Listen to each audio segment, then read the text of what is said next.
Hello everyone, my name's James, and welcome to the second episode of the Cove podcast.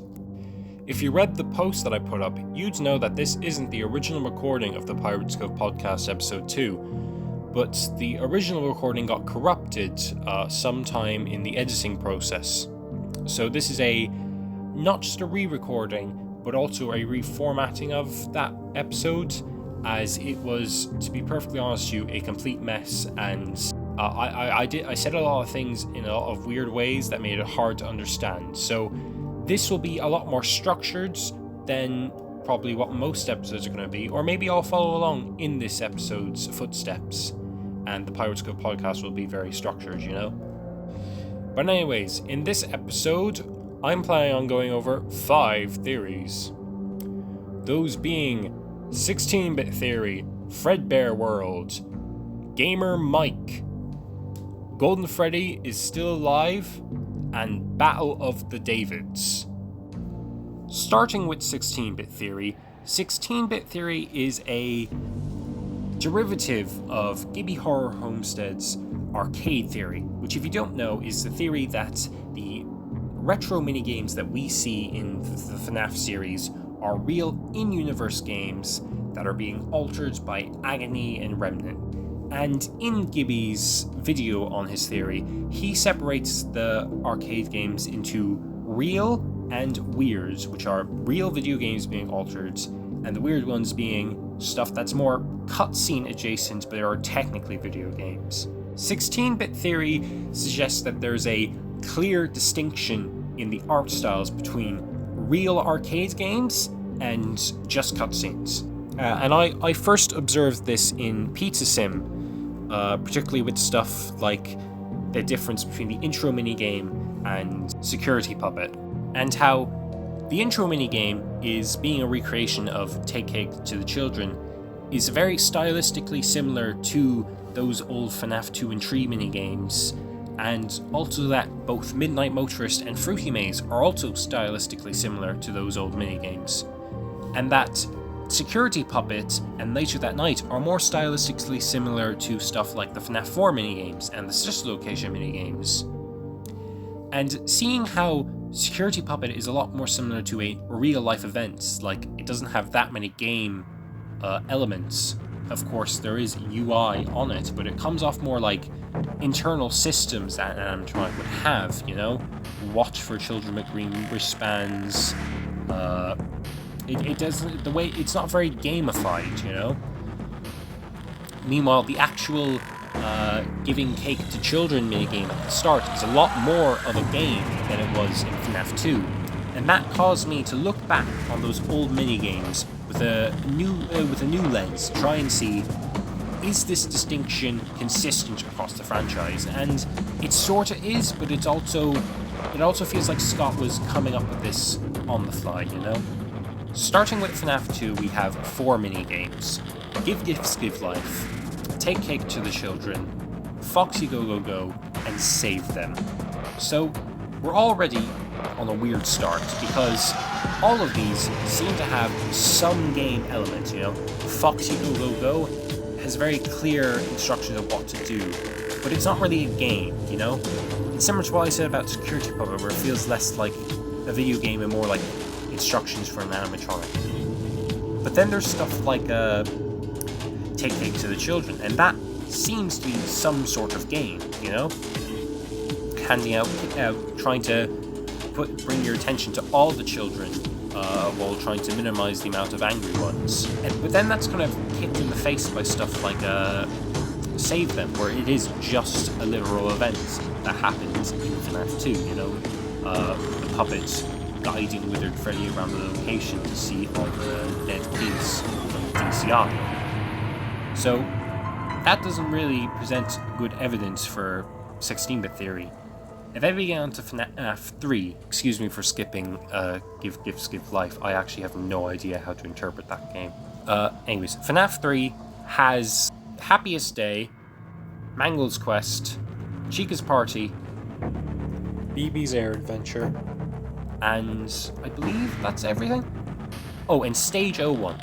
So, unlike FNAF 2, FNAF 3's minigames are a lot more literal games. You could see the Balloon Boy minigame, or Mango's Quest, or Chica's Party in an arcade in the 80s. Now, to be fair, they're very bad games, and if I was a kid in the 80s, I wouldn't be spending my money on them. But they are games nonetheless. And then you get stuff like Stage 01. Stage 01 is clearly following the same format as the other minigames, but it doesn't make sense as a game, you know? It doesn't even make sense as a cutscene, really. It's just Fredbear and Spring Bonnie on a stage. So that's a major odyssey, you know? FNAF 3 is also the introduction of the Follow Me minigames. Now these minigames don't really have any game elements. They're a lot more, like I described with Security Puppet, like animatronic instructions, especially with the error when you try to go into the safe room. But the style of those minigames is a lot more real, it's a lot more detailed. It doesn't come off like a video game, it comes off like what actually happened that night, of course obscured by the art style, so we don't know the exact details. While FNAF 2 seems very indecisive about whether these are real arcades games, FNAF 3's separation between the Follow Me minigames and the rest of the Happiest Day minigames in style really seems to be the start of Scott's idea for how the minigames would function. Then comes FNAF 4. Now FNAF 4 is entirely in the higher detail 16-bit style. And similarly, we never see FNAF 4 as a game. There's no reference to it being a game in FNAF 4. It is just presented as the real events that led up to the Bite of 83. And of course, you know, the sort of void the crying child is in afterwards. So that's more evidence that the sort of 16-bit style is real events, while the 8-bit style is for actual games being altered. A big problem comes in with the sister location minigame though, because that is definitively a video game. It is in fact the most video gamey of the retro minigame that we've had so far in the series, but then it uses the 16-bit style. So you would think that that means that the 16-bit style is just a change in art style that Scott brought upon. It doesn't actually mean anything. And we wouldn't get any proper evidence for this being the case, as the next cutscene we get, which is in the sister location custom night, is of Mike walking down the road, and that is definitely just a cutscene. You literally can't do anything in it. So while it's technically a point to the 16-bit style being used for cutscenes in real events, it doesn't really mean much being in sister location. Then we get back to Pizza Sim, where this theory started. So, starting with the easiest one, Fruity Maze is definitely a agony-affected arcade machine. It is the arcade machine that Susie was playing at the day she got kidnapped by William. And the arcade machine is showing images of her dead dog. It's showing when the screen flashes, you can see the reflection of Susie in it. There's bits of there's a sort of Spring Bonnie poking his head out the ground. It is fully possessed. Well, possessed probably isn't the right word. It's not a real spirit, but it is being properly affected by some sort of spiritual force, probably agony. And then we get to the intro minigame as well as Security Puppet. Now, both of those minigames are a derivative of Take Cake to the Children. So the Take Cake's basically been cut in half to be remade for Pizza Sim. Starting with the intro minigame, where you're literally throwing pizzas at children, this is, like I said, a lot more gamified than the original, you know? The original, you're just walking left and right. In this one, you have to try and shoot as many of the kids as you can. And eventually some obstacles start appearing in the form of these sort of Shadow Freddy things. Now, what's interesting about the Shadow Freddys is they appear to be supernatural in origin, as eventually the machine starts glitching.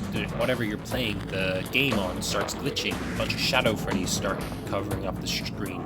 Now, being that this is connected to Charlie's murder, a lot of people, including myself, have interpreted this as Shadow Freddy being somewhat formed by Charlie's murder, which especially with my recent Charlie theory that I've been working on that should hopefully come out sometime in December.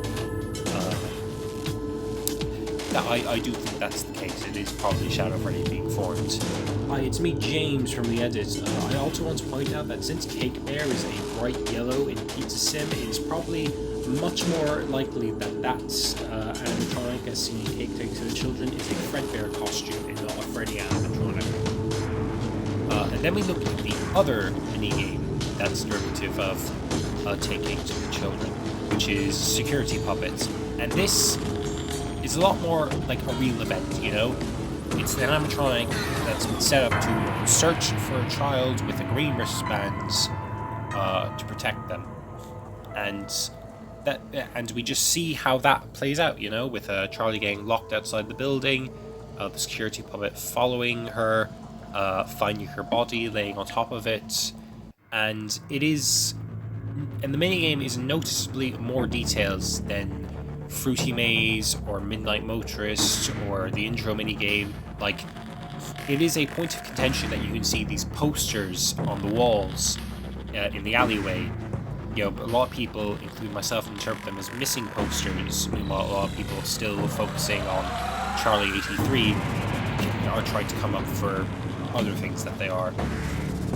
So the minigames are just far more detailed in general compared to the other stuff. So it's putting us back on track to say that the detailed minigames are real events and the sort of black background Atari type 8-bit minigames are just games affected by agony. Now we get on to Midnight Motorist, and Midnight Motorist is the weirdest of the bunch, just for how it connects to the minigame later that night. So, Midnight Motorist, it's probably one of the simplest games. I'm assuming you've seen it, considering you're listening to a Five Nights at Freddy's podcast, you know. All purple except for white that's used in the score and the lap counter thing. And then you get to the side of the road on that floor, and you enter later that night, which is a separate minigame in the files of Pizza Sim, I believe. And it is stylistically very drastic change, you know? So for one, there's full color now, and it's a lot more drab compared to Midnight Motorist. You know, Midnight Motorist is very neon, very bright, but Later That Night has very muddied colors.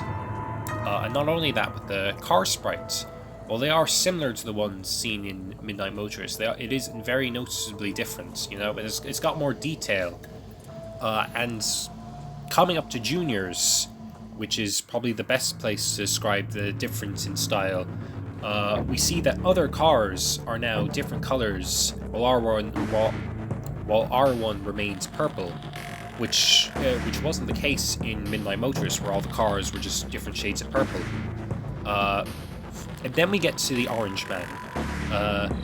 In both of his sprites, that being the small one used for Juniors in the mound, and the big one used for when you get to the house, it is proper pixel art. It is proper high quality pixel, well, not high quality, but like the detail has increased dramatically. It's not very blocky. It's not more smoothed out, and I think that's representative that this is more real, while also still keeping that obscuring nature that the minigames always has. So Pizza Sim really is a lot more in favor for the 8-bit minigames, with the black backgrounds being those not real events. So Pizzeria Sim seems to be in very heavy favor that the 8-bit minigames that are styled more towards Atari games are arcade machines that are being haunted and altered by agony, while the higher detailed 16-bit ones are just real events being presented in a sort of game. Now, as for what that makes the sister location minigame with Baby handing out cake, I don't know. It could just be a case that Scott kind of forgot about this style change, or maybe Scott just wanted to add more challenge to what would probably just be a glorified cutscene. But the actual game doesn't exist. So I think now's a good time to get on to our next story, which is Fredbear World. Now, Fredbear World is my theory on FNAF World being an in-universe video game.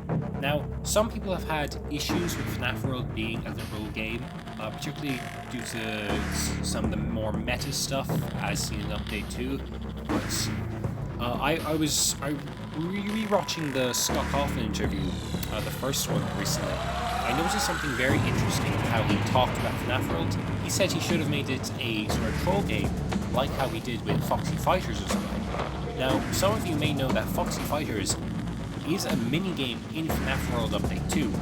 So what that kind of tells me is that the original release of FNAF World is in canon an actual game, which is also supported by the fact that most of the original FNAF World uses pixel art, Scott-style pixel art, but it's supposed to be a lot more retro than the current version. Hi, it's me from the edits again.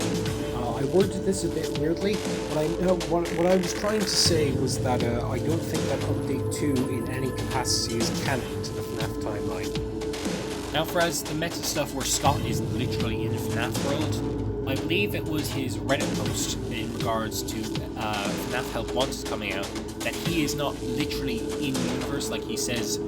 The rogue indie developer isn't him, and I also believe he says that Anim Dude from FNAF World also literally isn't him. So now that FNAF World's canonicity is more cleaned up, we can actually go into what game FNAF World is. I've been of the opinion that we've seen FNAF World's game, and that is Fredbear and Friends in FNAF 4. Now, some of you may be saying that that is a TV show, but we really don't know that. That could be an advertisement for Fredbear and Friends. Some of you may point to Freddy and Friends on Tour as an example of the sort of Fredbear and Friends being an older version of that, and that is some good evidence. I will say that, but keeping strictly to what we see of Fredbear and Friends, the image that sticks in my mind when I think about it is the Fredbear next to Foxy, the Fredbear on the left and Foxy on the right. I find that very similar to the parts of FNAF World where you're talking to Fredbear with the big dialogue box up top, Fredbear on the left and your character on the right. So who would have this mysterious copy of Fredbear and Friends that somehow turns into FNAF World? I think it would be Michael. And I think that because it ties into his character arc of trying to redeem himself with the Crying Child. And I think that also ties into who this copy of FNAF of Fredbear and Friends was for. I think that Fredbear and Friends was going to be the bite victim's birthday present. And I also think that Fredbear and Friends, a copy of the game, is inside the box. Now, it has been a theory that FNAF World is what's in the box for a while now, particularly because at the top of the map, or somewhere in FNAF World, I can't remember the exact specifics, the open box texture is above the area, which has suggested to a lot of people that what is inside the box has been taken out, and that is FNAF World. So when does Michael start playing FNAF World, and why? I think this happens shortly after FNAF 1, and more particularly after Follow Me. You see, Glitch Fredbear's voice, or is it... No, it's the glowing eyes at the start, mention that everything out there has an effect in here, and that something has gone wrong on the flip side.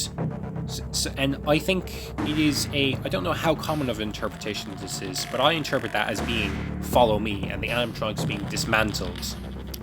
And I think that lines up with Mike playing it, because this would be after he works the night shift in FNAF 1. So think about it this way. FNAF 1, Mike gets a job at Freddy Fazbear's Pizza, and over the course of that week, he's surviving against the animatronics, but he's getting nightmares. Now, I should specify,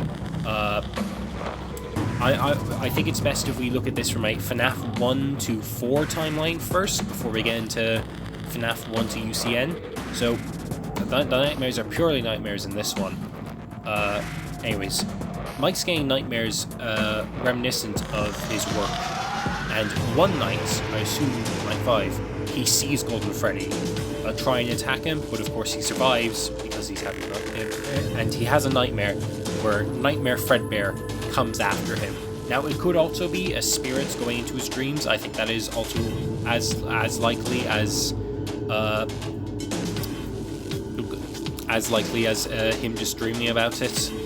But the point is, he's now spooked about his dead brother, which he's responsible for killing. And something about the spiritual aspects and all the hauntings and stuff make Mike want to look more into his past. And so he drags out the box and pulls out Fredbear and Friends. And he gets the whole spew about what's happened in the real world has affected here. And now there's a bunch of new characters based off what's happened out in the real world, you know? So there's obviously you got the classics, and you got the toy designs, which did exist in 1983, as we see from the toys that the little girl is playing with in the front garden of the Afton home. But FNAF World has a lot more characters than that. First there's the Withereds, which would have been affected from the classics literally being degraded and being damaged in repairs and stuff, as seen in FNAF 2. And there's Springtrap, who has feet in FNAF Worlds. Like, his suit isn't as degraded as it is in FNAF 3, which to me, it could also just be Scott's modelling stuff here, but to me signifies that Springtrap hasn't fully decayed. He's still in a very similar state that he was in FNAF 3's Follow Me cutscenes. And of course there's all the nightmare animatronics, because, you know, Mike's been having the nightmares, the FNAF 4 nightmares. Then we've got the Endos, Endo 1, Endo 2, Plush Endo. Sorry, I'm just bringing up an image here because I'm kind of forgetting how many is here. You've got the marionettes, the Golden Freddy, you've got the Paper Pals, RWQFC or whatever his name is, Shadow Freddy, a fixed mangle, which, you know, now that I think about it, should have been up on the top, but, you know, it is how it is. And the Ghost, and then Fredbear and Spring Bonnie, which would already be in the game anyways. And that makes sense for all the characters being added slowly from, you know, the game being affected by the real world. And the only ones that really come up as a problem are the Phantoms.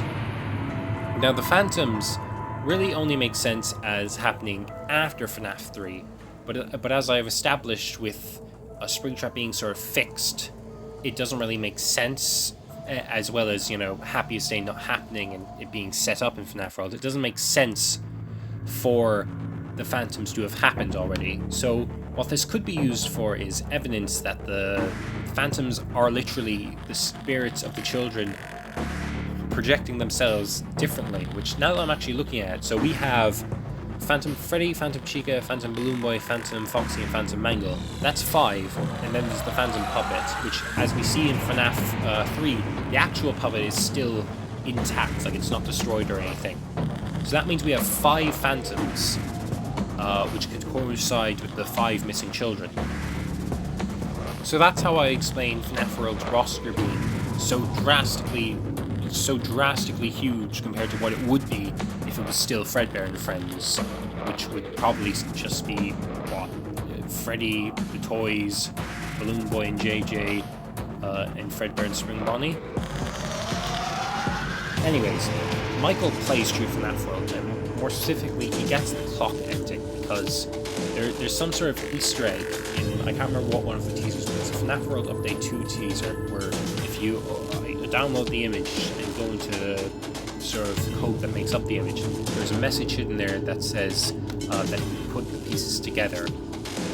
So I interpret that as being Michael did indeed play through FNAF World, find all the Easter eggs, and set up Happiest Day, which allows it to happen in FNAF 3. And that's sort of neatly slides into my other theory, which is Gamer Mike. Now, Gamer Mike started as a way to try and figure out how a FNAF 1 to 4 timeline could work with Mike being the protagonist throughout. Because in FNAF 2, there is no indication that Mike is using a fake name to work there. But there is one gameplay section which could be used for Michael, and that's the 8-bit minigames. So the theory of Gamer Mike is that about how many years? 4 years after the Bite of 83, Mike is hanging out at the FNAF 2 pizzeria, and as you can see on one of the cams in FNAF 2, there are arcade machines there. And so Mike plays them, and on the arcade machines he sees, Foxy Go Go Go, take cake to the children. He sees, give gifts, give life, save them, and he finds that weird, and it's cluing him back into the back into sort of what's happening with Freddy's after the missing children incident, because we don't know how close he was with the brand after the Bite of 83. So that leads up to, that's sort of like leading up to him wanting to investigate more when the place reopens as FNAF 1. Now, FNAF 1 doesn't have any arcade machines in the location, so there's no 8-bit minigames there. But Mike sees in FNAF 1 the animatronics moving, trying to kill him, and of course, as I mentioned previously, in Fredbear World, Golden Freddy. And this is how Gamer Mike really interconnects with Fredbear World, where him seeing Golden Freddy and seeing and being reminded of like his brother, and also thinking of the haunted arcade machines from the previous location, that's what influences him to try and pull out the old Fredbear and Friends and play that. And of course then he sets up Happiest Day, and then FNAF 3 comes and he gets a job at Fazbear's Fright, and he plays all the arcade machines that are there. And doing that, he finishes Happiest Day and sets the souls free. Now, one thing you might have noticed about this theory is it's not very scalable for the rest of the FNAF franchise, particularly in a 1 to UCN timeline, because the souls clearly aren't released after FNAF 3 in a FNAF 1 to UCN timeline, as they need to be around to be Molten Freddy in Pizzeria Sim. This is something that I think might actually be true. I think there is a good chance that Happiest Day doesn't actually happen in the FNAF timeline as it is going now. Now you might say, how would the spirits be put to rest?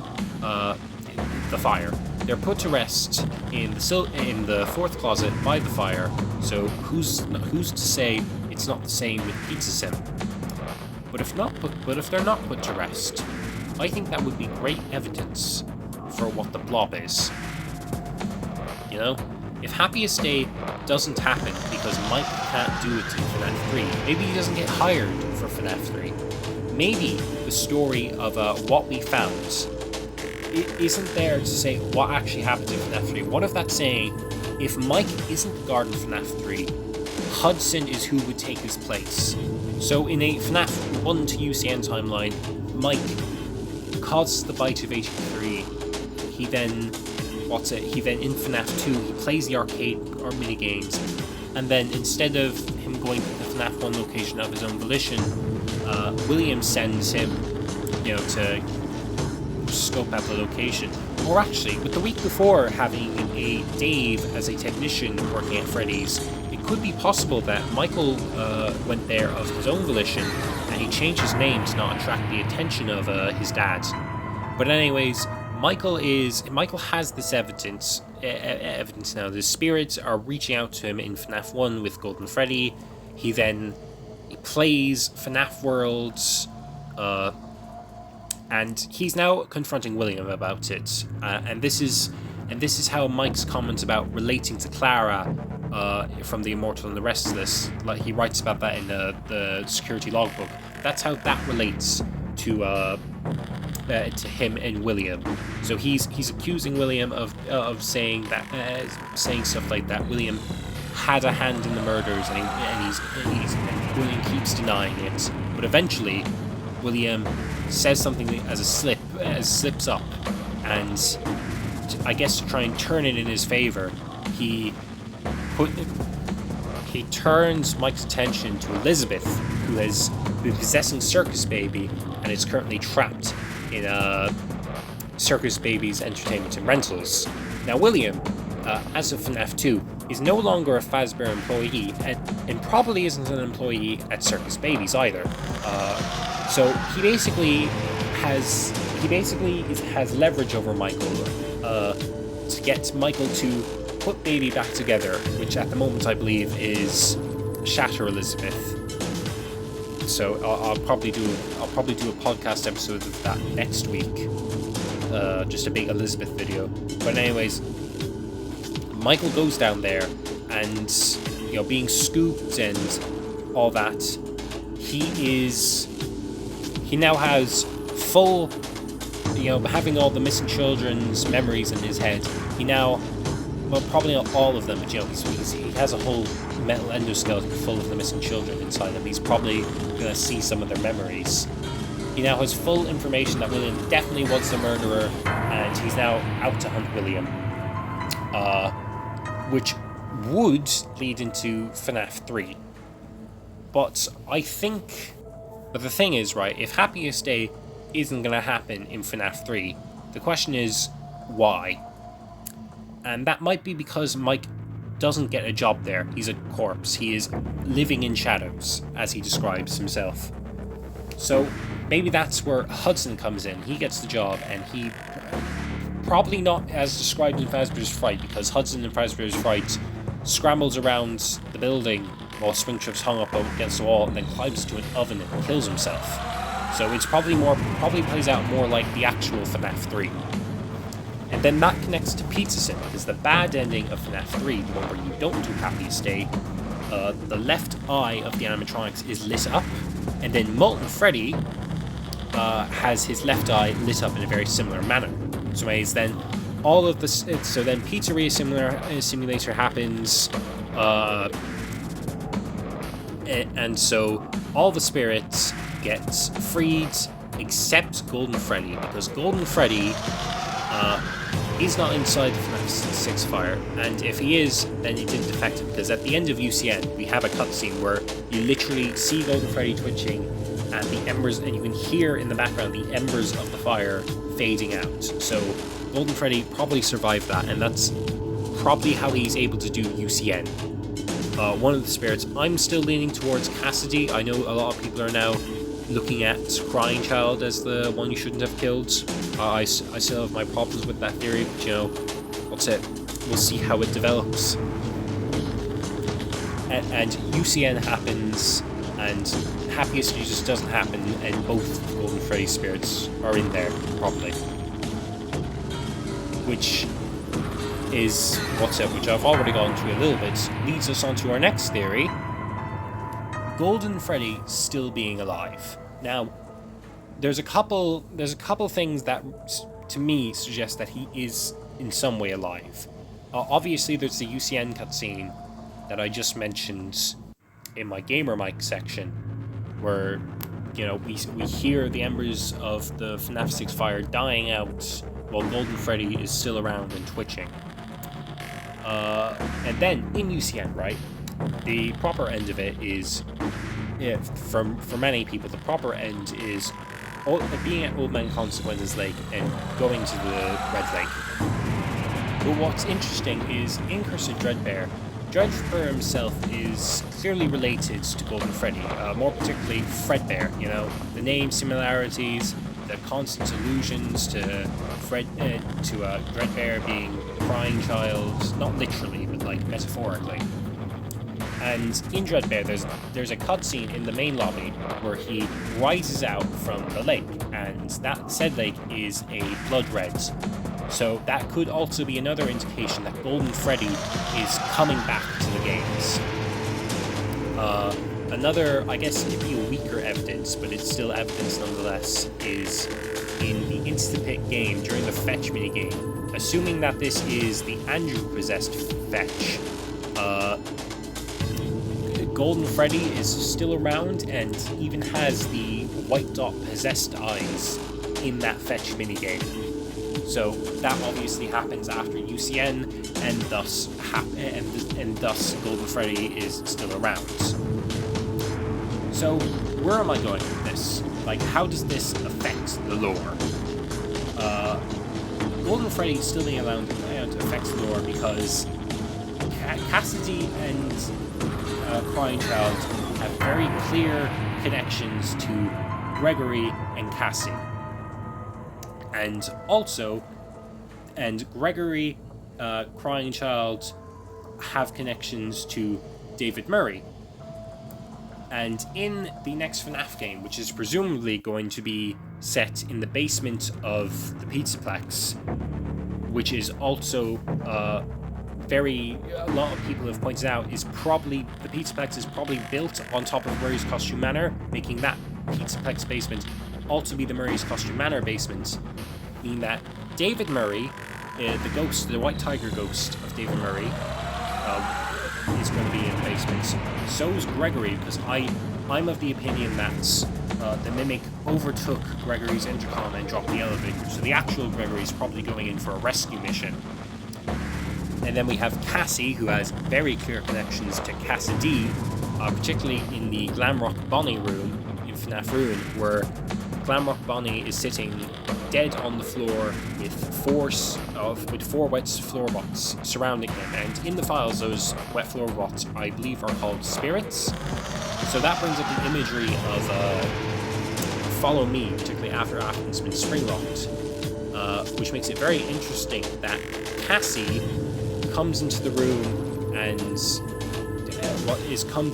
basically becomes the fifth spirit, which the FNAF community has been of the opinion that Cassidy is the name of the Golden Freddy spirits, so that's just more connections to Cassie. So there is a high likelihood that I think in the next FNAF game, all of these characters are going to interact. I don't know how they're going to interact, if it's going to be hostile, if they're going to finally put Golden Freddy and David Murray to rest. Whatever is actually going to happen, I've decided the best name for this theory is Battle of the Davids. And I will never change that name, because, as we all know, the real purpose of being a FNAF theorist isn't to actually solve the lore, it's to come up with the most coherent, brilliant answers to every single lore question, then give them the stupidest names you can think of. You think Gamer Mike was made because I thought it was a reasonable connection and might have a chance of being true? Well, I mean, it was, but it was also because I thought Gamer Mike was a really funny name for a theory. So, I think that wraps up the end of the Pirates Cove podcast for today. Uploads are going to be a lot more slow, probably, over the next couple of months. But I'm going to still try to keep working with it, but don't be surprised if there's a week or so where I miss out on making an episode. I've been James, this is the Pirates Cove podcast, and good night.